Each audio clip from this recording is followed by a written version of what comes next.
If you can see my screen and if you can hear my voice, please type yes in the chat box. Okay, thank you very much. So we can now continue where we left off yesterday. Okay, so far we are done with chapter 1, which is the mathematical modeling of physical system, mathematical modeling of control system. Now that we have the model, okay, before that, what is mathematical model anyway? Mathematical model is just the relationship between input variable and output variable in terms of equation. Now you have a precise relationship between input and output. So today, the natural progression from there is we want to analyze how the output will behave, how the output will respond to a certain type of input variable. So that is what we call a time response. So in mathematical terms, that we want to obtain the solution to the mathematical model. Or in control engineering, we use this term time response. So what is time response? Time response is a study of how the output variable. Okay, I'll let you settle down first. Okay, just make sure that you have switched off the microphone. Okay, so every time you join us, please make sure that your microphone is switched off so that we don't hear any background noise. Okay, so in terms of mathematics term, we want to obtain the solution to the mathematical model, how the output responds to the input signal. Normally in control engineering, we call that time response. So time response of a control system is a study on how the output variable changes with a typical input signal. So when the system is subjected to some form of input signal, we want to know how the output is going to behave. So these are some examples of input signal. Let's say we put a step input signal. For example, let's say you have an oven. Imagine that the input is the electrical voltage, and then the output is the temperature in the oven. Let's say you give a sudden value of electrical voltage. So that is called a step input. So how does the system is going to behave? How does the temperature will respond with respect to time? So that is what we mean by time response in control engineering. How the output signal responds to a certain type of input signal. So the input signal can be a step input, can be an impulse input, can be sinusoidal, can be ramp input. So for different type of input, of course, we are expecting to get a different type of response. So today we are going to learn how can we obtain the solution to our mathematical model when the system is subjected to a certain type of input. For those of you who do not pay attention when you took engineering mathematics, I don't know, engineering mathematics 1 or engineering mathematics 2, probably today you're going to wish that you have paid attention in your math class, because if you do, then this is just will be a revision of your one of the topic in your engineering mathematics. I'm not just going. I didn't do that just to scare you, but I imagine that this is just a review to what you have learned in engineering mathematics. So, okay, now imagine that the system is subjected to one of these input, and then we are going to have we are going to observe the output. In general, the output is going to behave something like this. It's going to take some time before it reaches the final solution. So we call that, this is the transient. So this is the output versus time. Output versus time. So this is what we mean by time response. we are going to observe the output variable with respect to time. So when the system is subjected to a certain input signal, so the output is going to respond. So the response is going to is divided into two parts. It's going to take some time before it reaches a final value. So this is called the transient state. When it has reached the final value, we say that it is in a steady state response. This is in general. So we are going to look into details, specifically how the response is going to look like. Sometimes there's no oscillation, sometimes there is no overshoot, sometimes the response is very fast, sometimes the response is very slow. So we are going to analyze that here in this time response chapter. All right, so in general, our mathematical model is either in the form of differential equation. See, it's either in the form of differential equation, sometimes second order, sometimes third order, it can be as high as nth order. So in general, it's going to look something like this in a differential equation, or it can also be in the form of transfer function, where you already take the Laplace transform of it. So either way, we want the solution to this differential equation. Sometimes you have initial conditions, sometimes you don't. So for example, here, this is we have been looking at this example for several times now. So when you get the mathematical model of this example, it's going to be a second order differential equation. Okay, so let's go back to my notes here. So if you derive the transfer function, if you derive the mathematical model of this translational mechanical system, you're going to get something like this. Okay, so this is a second order differential equation with constant coefficient, and then depending on what type of input, then you're going to have a different response. So here we can imagine that. Okay, now imagine that we are going to we give certain input here. So this is the input variable, which is xi. This is output variable xo. Imagine now you give a step input. Let's say you move the displacement on the left hand side of the spring here. Let's say you move this by 1 meter, immediately 1 meter. So the response is not going to immediately reach 1 meter. So it's going to take time. Sometimes there's oscillation, sometimes you're going to go very slow, sometimes you're going to have overshoot. So depending on the parameters here, you are going to get different kind of response. So here, depending on the input signal here. But anyway, in general, you are going to get the mathematical model will be in the form of differential equation. So in this case, we have this second order differential equation. So how do you solve this differential equation?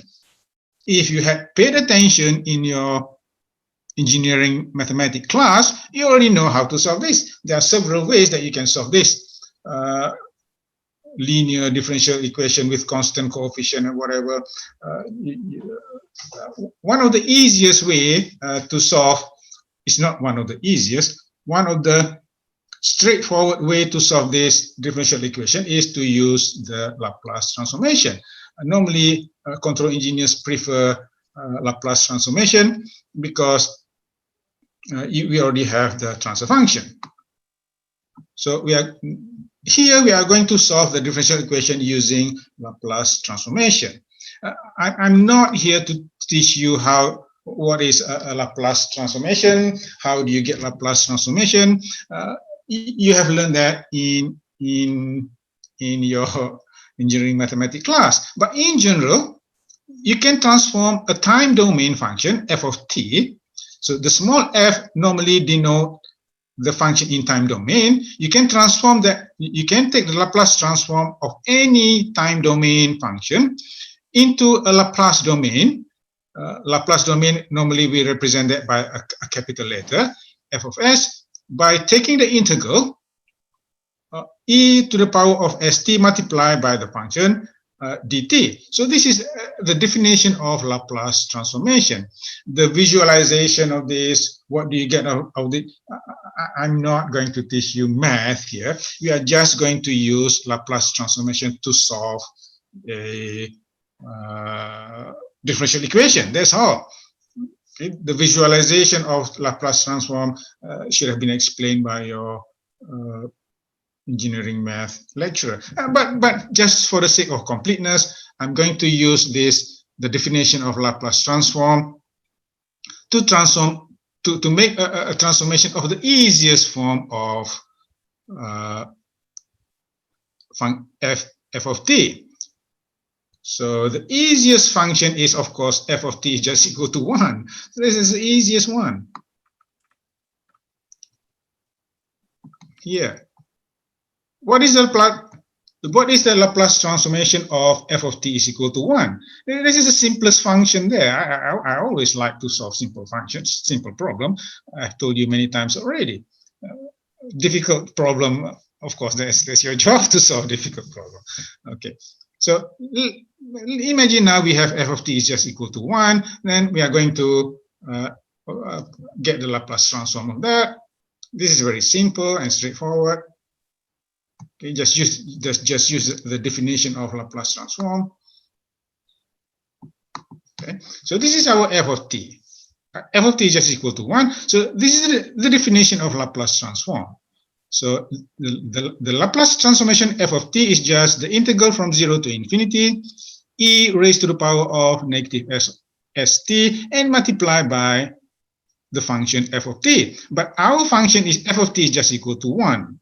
So that will reduce just this integral. And of course, you can just go ahead and evaluate that integral, and you get 1 of s. Finally, you get, after you evaluate the integral between the limit of 0 to infinity, so you get 1 over s. So this is if f of t is equal to 1, in time domain equal to 1. So in Laplace domain, the capital F of s is equal to 1 over s. That is the idea of Laplace transformation. We're not going to do this every single time we have a function f of t.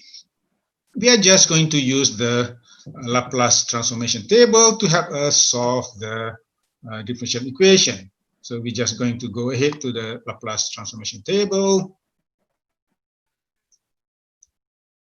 There, okay, there's your Laplace transformation table. So this is the pair of time domain f of t. Small f of t is in time domain. Capital F of s is in Laplace domain. So you have a pair here. You have an impulse, then you are in time domain, so you have 1. A unit step is f of t is equal to 1. In Laplace transformation, you get 1 of s, and so on and so on. A polynomial, exponent there, sine wave.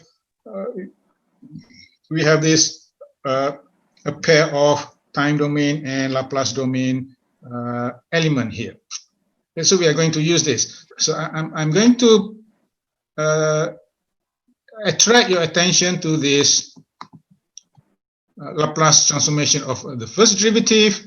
This is dy dt. dy dt, if you have dy dt, of course, in our mathematical model, we have differential equation.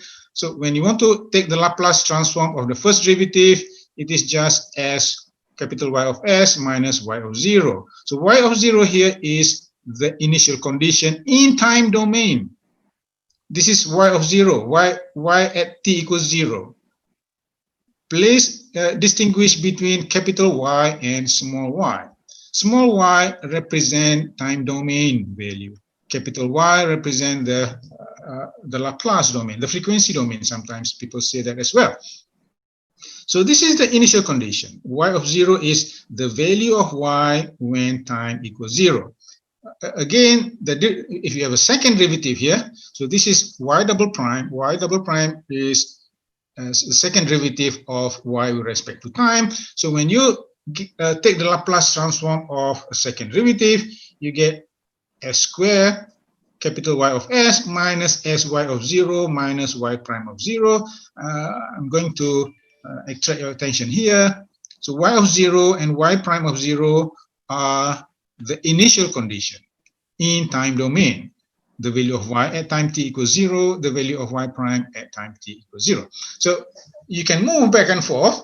When you take the Laplace transform, you get the expression in the right column. When you take the inverse Laplace, you get the expression in time domain in the left column. So we are going to use, again, this is not a complete This is not a complete Laplace transformation table. If you want a more complete set of Laplace transformation table, you can always go to your calculus textbook or any mathematics textbook. Then you can get this a complete Laplace transformation table. Now I think you wish that you have paid attention more and more in your mathematics class. Okay, so let us solve an example using this Laplace transformation technique. Okay, so now, okay, we have this a simple translational mechanical system. So find the time response xo of t for a unit step with the initial state. So this is the initial value xo equals 0. So initially xo here is equal to 0. So you give this 1 unit step. Let's say you move this the left hand side of the spring by 1 meter, and then we want to observe what's going to happen in what is going to happen on the for the piston inside the cylinder. So the first step is, of course, to obtain the differential equation and then solve this using Laplace transformation technique. Okay, so we are going to assume that the mass of the piston there is equal to 0. Then we can get the mathematical model. Okay, there. So this is the piston there. So you're going to have force in the spring and the damping force. We assume that the mass is equal to 0. So the summation of forces equal mass times acceleration. Since mass is we assume to be equal to 0, so we have just the spring force minus the damping force is equal to 0. So there's no term mass times acceleration here. We assume that the mass is equal to 0. And then now we can rearrange the differential equation in terms of output variable on the left and input variable on the right. Now, in the question, we were given that k is equal to 1, c is equal to 1. This is for simplicity. The parameters k is equal to 1, the parameter c is equal to 1. That is just for simplicity. Substitute that into our model for k equal to 1 and c equal to 1. So our differential equation is now simplified to just first order differential equation in terms of xo, and then we have this input variable xi. And then we take the Laplace transformation of that. Imagine now, when we take the Laplace transformation, the initial conditions are 0. It is given by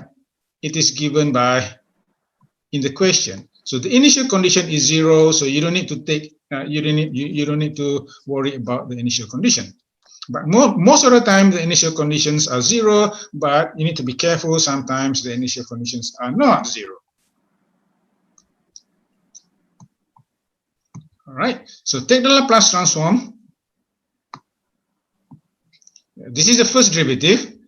Since the initial conditions is 0, you get just s xo of s. Take the Laplace transform of x0, you just get a variable in Laplace domain. Again, this is the input in Laplace domain. But since we have the unit step input, this is also defined in the question. This is a unit step input. For a unit step input, when you take the Laplace transform of that, you get 1 over s. Okay, this is a unit step input, 1 over s. 1 over s is a unit step input. So this is the Laplace transformation of the first derivative. So this is just the Laplace transform of the variable. And then you can solve after you have taken the Laplace transformation, and then you can solve for the output variable in terms of Laplace domain. You get 1 divided by s divided by s plus 1. And then to get the solution for this, you need to take the inverse Laplace transformation of that. But if you look in the table, there is no element in the table that correspond to this form of fraction. There's a simple 1 over s, negative 1, s plus 1. If you look back into the table, okay, so you have this 1 over s. You can take the inverse Laplace off. And then you have this 1 divided by s plus alpha here. So there is no elements that directly correspond to that fraction. No. So you need to perform partial fraction.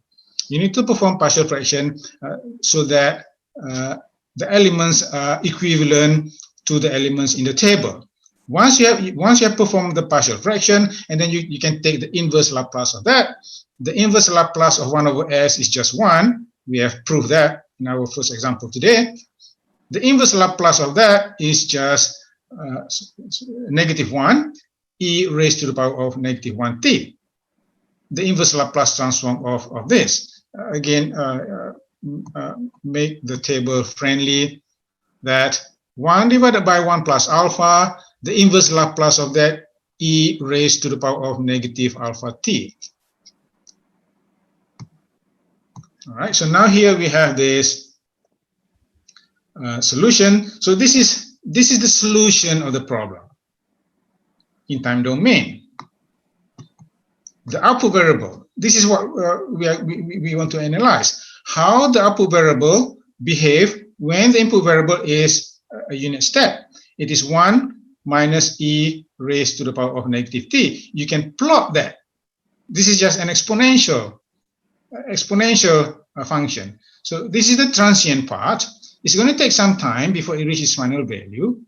This is called the transient part, and this is the steady state part. You can imagine that. Go back to our original problem.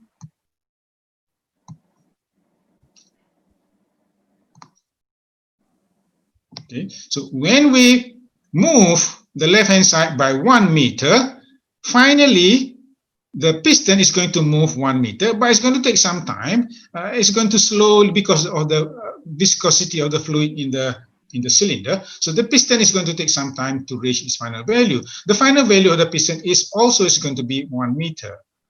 Just look at the solution here. Okay. It's going to take some time, increase until it's equal to 1, and then this is it has reached its steady state. So that is what you have to go through when you want to solve a differential equation using Laplace transformation technique. Do you have any question?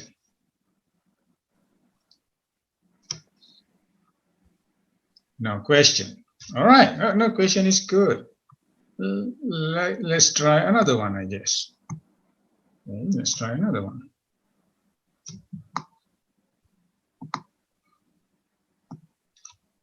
Where is this? Okay, this one.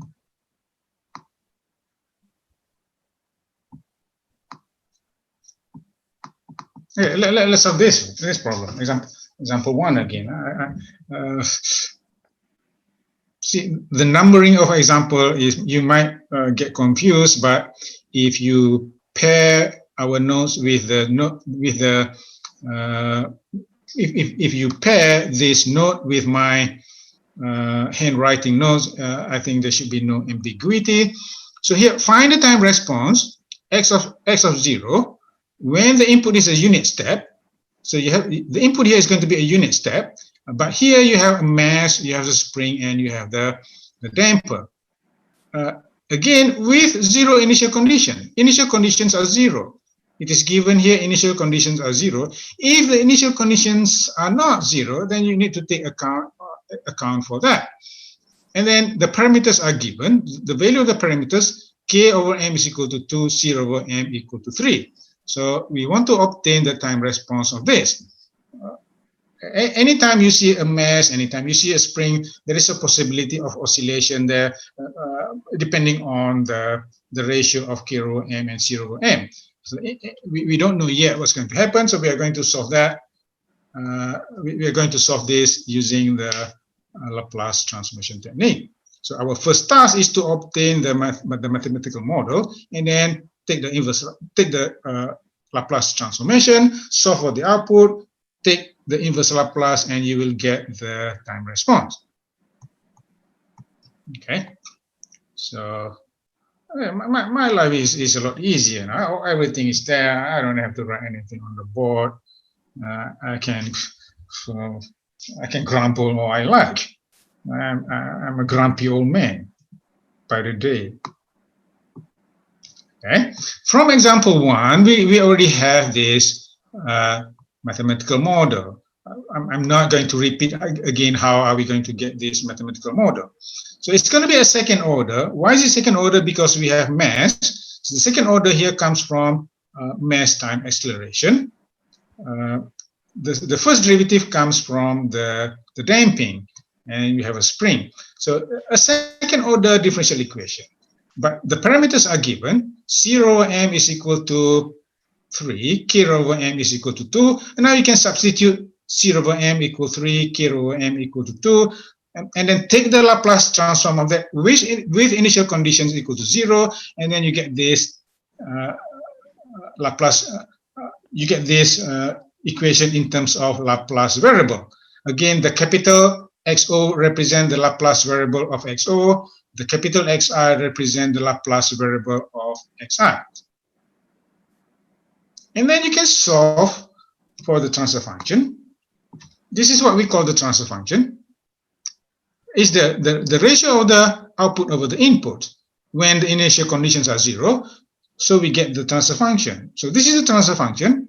And then we want to solve for the output. We must know what the input variable is. In this case, we are given the input variable is equal to the step input. Therefore, when you take the Laplace transformation of step input, you get 1 over s, and then you can solve for the output variable.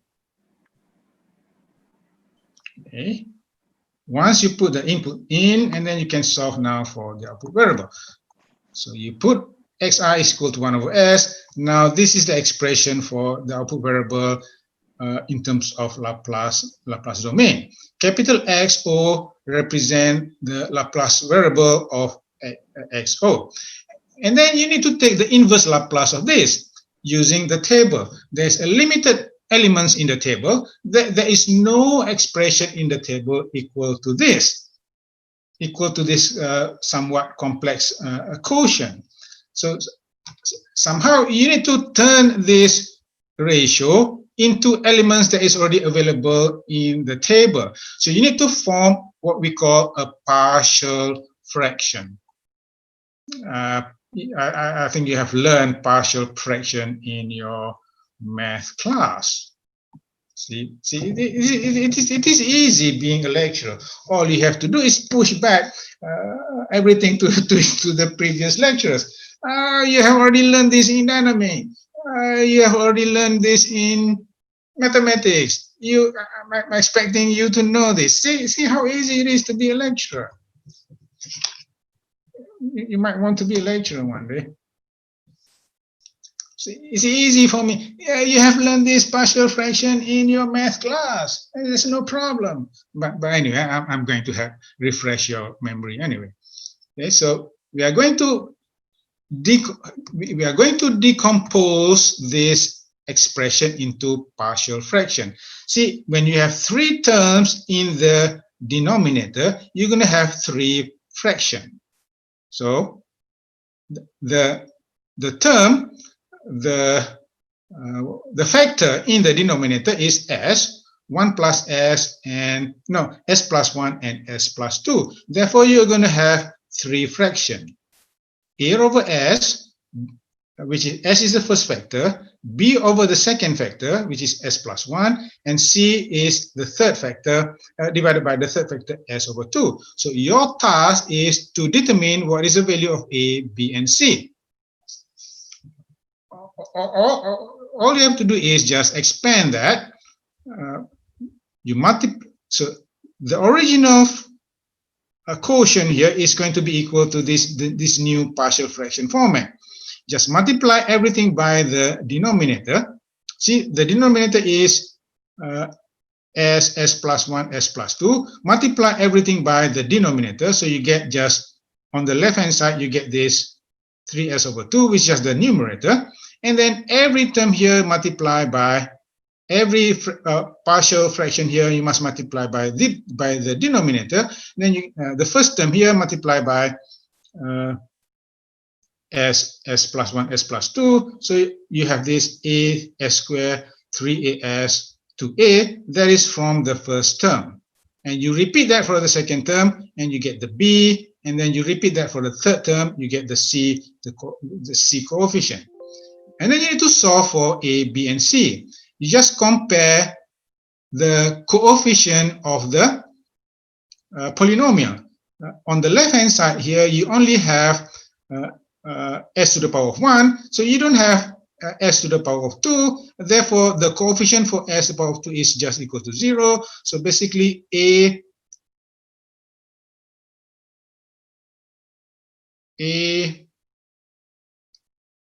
plus, no, wait a minute. Okay, 2a plus 2. You look at the constant coefficient here. Constant coefficient here, you have 2, so equal to a. The rest here, you have s or s squared. The only constant coefficient here is just 2a. Therefore, you compare this constant coefficient to a equal to 2. So you have this 2a is equal to 2, and basically you can straight away solve for a is equal to 1. And then you compare the coefficient of s. So 3a plus 2b plus c. 3a plus 2b plus c equal to the coefficient of s on the left hand side is equal to 3. The coefficient of s squared is equal to 0. So a plus b plus c is equal to 0. So this is the coefficient of s squared, coefficient of s, and this is the constant coefficient. And then you can solve this for a, b, and c. Once you get a, b, and c, then you can now substitute in that fraction there. 1 over s, a is equal to 1, b is equal to 1, c is equal to -2. And now you can look in the table of Laplace transformation. You can simply take the inverse Laplace, because now each of the fraction now is available in the table. Take the inverse Laplace of that. The inverse Laplace of 1 over s is just 1. The inverse Laplace of 1 over s plus 1 is e raised to the power of -t. The inverse Laplace of this is -2 is the coefficient multiplied by e raised to the power of the roots.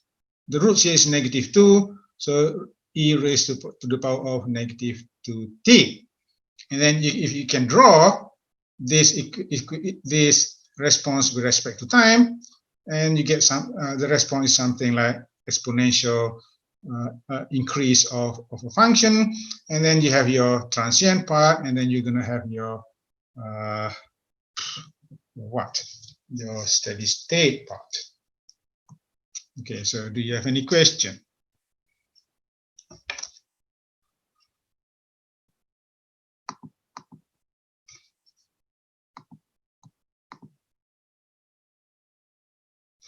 Do we need to draw the graph in this equation?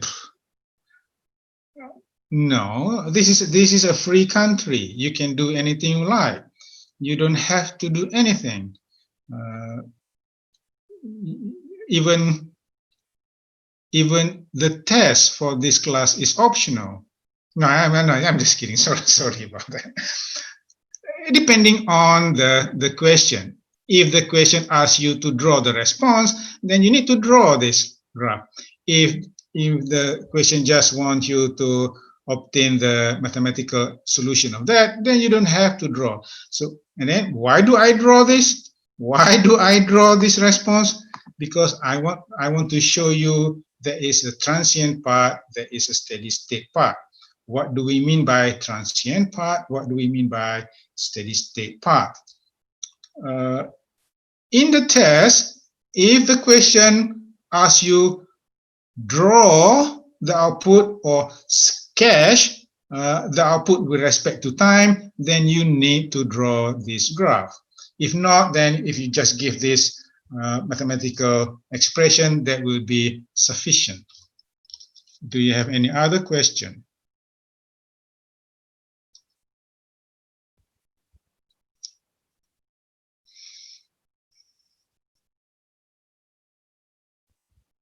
No, no question.